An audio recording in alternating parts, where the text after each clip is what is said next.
ఈరోజు తెలుగుదేశం పార్టీ రాష్ట్ర ఉపాధ్యక్షుడిగా నన్ను నియమించిన కేంద్ర పార్టీ అధ్యక్షులు చంద్రబాబు నాయుడు గారికి, భవిష్యత్ నాయకులు వర్కింగ్ ప్రెసిడెంట్ నారా లోకేష్ గారికి ధన్యవాదాలు తెలియజేస్తా ఉన్నాం. ఏదైతే తెలుగుదేశం పార్టీలో ఎవరైతే కష్టపడతారో వారందరికీ కూడా రాష్ట్ర కమిటీలో అత్యధిక ప్రాధాన్యత ఇవ్వడం జరిగింది.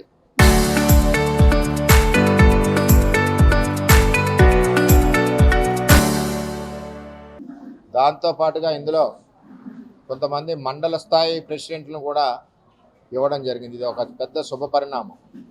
ఇంకేంటంటే లోకేష్ గారి నాయకత్వంలో పార్టీకి ఎవరైతే కష్టపడుతున్నారో కింది స్థాయి వాళ్ళు అవ్వచ్చు, పై స్థాయి వాళ్ళు అవ్వచ్చు, వారందరికీ అవకాశం కల్పించిన పార్టీ తెలుగుదేశం పార్టీ అని చెప్పి నేను తెలియజేస్తాను.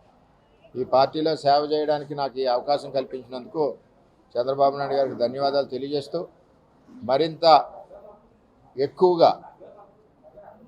ఎక్కువగా కష్టపడుతూ పార్టీని ఇక్కడే కాకుండా జిల్లాలోనే బలీయంగా నిలబెడతాం. రాబోయే రోజుల్లో తెలుగుదేశం పార్టీ కంచుకోటగా కాకినాడ జిల్లా తయారవుద్దని చెప్పి నేను తెలియజేస్తాను. మరి ఎంచేదంటే ఈ పార్టీ రామారావు గారి తర్వాత చంద్రబాబు నాయుడు గారు ఎన్నో ఒడిదుడుకులు పడి ఈ పార్టీని ప్రతిపక్షంలో కూడా ఆ వయసులో ఆయన కష్టపడుతూ ఈ పార్టీని పునాదులను గట్టిగా వేసి ముందుకు తీసుకెళ్తాం జరిగింది. ఆయనకు తోడుగా నారా లోకేష్ గారు కూడా మరి ఈరోజు పార్టీ డెవలప్మెంట్ గురించి ఎంతో కష్టపడి అటు కార్యకర్తల సంక్షేమ నిధి కావనండి, యోగాలం పాదయాత్రతో నారా లోకేష్ గారు యోగాలం పాదయాత్రతో ఈరోజు తెలుగుదేశం పార్టీ అధికారంలోకి రావడానికి ముఖ్య కారణం నారా లోకేష్ గారు చేపట్టిన 3000 కిలోమీటర్ల యోగాలం పాదయాత్ర అని చెప్పి నేను తెలియజేస్తున్నాను. జగన్మోహన్ రెడ్డి ఎన్ని ఒడిదుడుకులు పెట్టినా, ఎన్ని అవాంతరాలు పెట్టినా, ఎన్ని రాళ్ల దాడులు చేసినా సరే అబద్ధాలు అనుకుంటూ మరి నారా లోకేష్ గారు ఎదిరించి ఎక్కడా భయపడకుండా ఈ రాష్ట్ర వ్యాప్తంగా తిరిగి ఈరోజు మరి రాష్ట్రంలో మరి ఎన్నో అభివృద్ధి కార్యక్రమాలకు కానీ ఇండస్ట్రీస్ రావడానికి కానీ ముఖ్య కారకులుగా నారా లోకేష్ గారు మరి నిలబడ్డారు.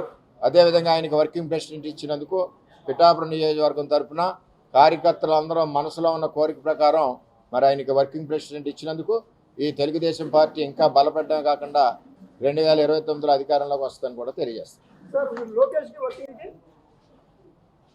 ఇప్పుడు తెలుగుదేశం పార్టీలో లోకేష్ గారి కంట అర్హులున్న నాయకులు ఎవరున్నారు చెప్పండి. మీరు అడుగుతున్నారు కదా ముఖ్యమంత్రి అని అడిగేటప్పుడు, ఆయనకంటే అర్హులైన నాయకుడు ఎవరున్నాడు?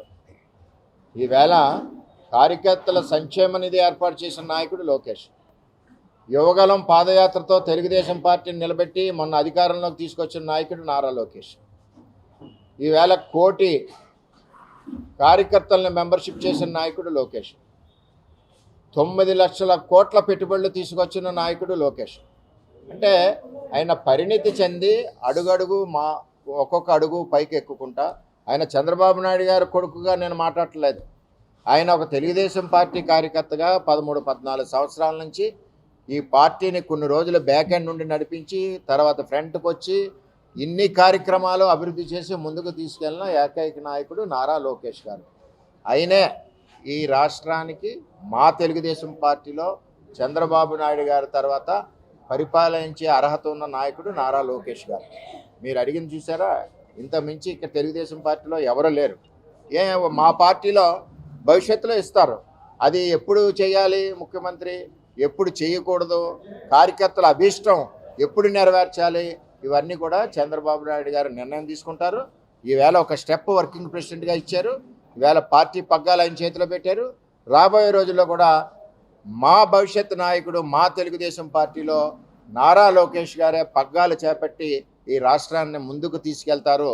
అది ఎప్పుడు నిర్ణయించాలి, కార్యకర్తల కోరిక ఎలాగ నిర్ణయించాలి అన్నది కార్యకర్తల అభీష్టం మేరకు మా నాయకులు ఎవరైతే చంద్రబాబు నాయుడు గారు ఉన్నారో వారి నిర్ణయం మేరకు జరుగుద్దని చెప్పి మేము తెలియజేస్తున్నాం.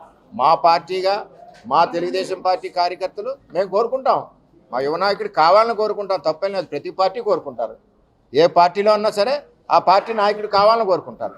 అదే తెలుగుదేశం పార్టీకి ఇంత కష్టపడి పనిచేసిన నాయకుడు నారా లోకేష్ గారు.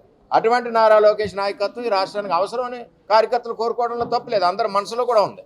ఇంచేదంటే ఒక పక్కన చంద్రబాబు నాయుడు గారు ఈ రాష్ట్రాన్ని అభివృద్ధి పదంలో నడిపిస్తున్నారు, ఒక పక్కన పార్టీ పగ్గాలు ముందుకు చేపట్టాలి, పార్టీ పునాదులు బలంగా ఉండాలని చెప్పి ఈరోజు వర్కింగ్ ప్రెసిడెంట్ నారా లోకేష్ గారికి ఇచ్చారు. రాబోయే రోజుల్లో కూడా కార్యకర్తల అభిష్టం, యువగలం పాదయాత్రలో ప్రజలందరిలో కూడా మార్పు వచ్చింది. ఈ యువ నాయకుడు మనకి రాబోయే రోజుల్లో ఈ రాష్ట్రానికి ముఖ్య నాయకుడిగా ఉండాలి, ఈ రాష్ట్రం ఆయన చేతిలో ఉండాలన్న ఆలోచన ప్రజల్లోనే వచ్చింది, ఇటు కార్యకర్తల్లోనే వచ్చింది. ఎందుకు వచ్చిందంటే 3000 కిలోమీటర్లు కష్టపడి అప్పుడు ఏవైతే సమస్యలు వచ్చాయో ఆ సమస్యలన్నీ ఇప్పుడు ఒకటి ఒకటి ముందుకు తీసుకెళ్తున్నారు. ఆ విధంగా నారా లోకేష్ గారు పనిచేస్తూ ఉన్నారు ఈ పార్టీ పునాది బలపెట్టడం గురించి. అంచేత ఆయన మించిన అర్హుడు తెలుగుదేశం పార్టీలో లేరు. ఆ నిర్ణయాలన్నీ కూడా చంద్రబాబు నాయుడు గారు పెద్దలు ఏ సమయంలో ఎప్పుడు తీసుకోవాలో ఈ రాష్ట్ర ప్రజల అభీష్టం, కార్యకర్తల కోరిక అని చెప్పి ఆయన నిర్ణయిస్తారని చెప్పి తెలియజేస్తారు.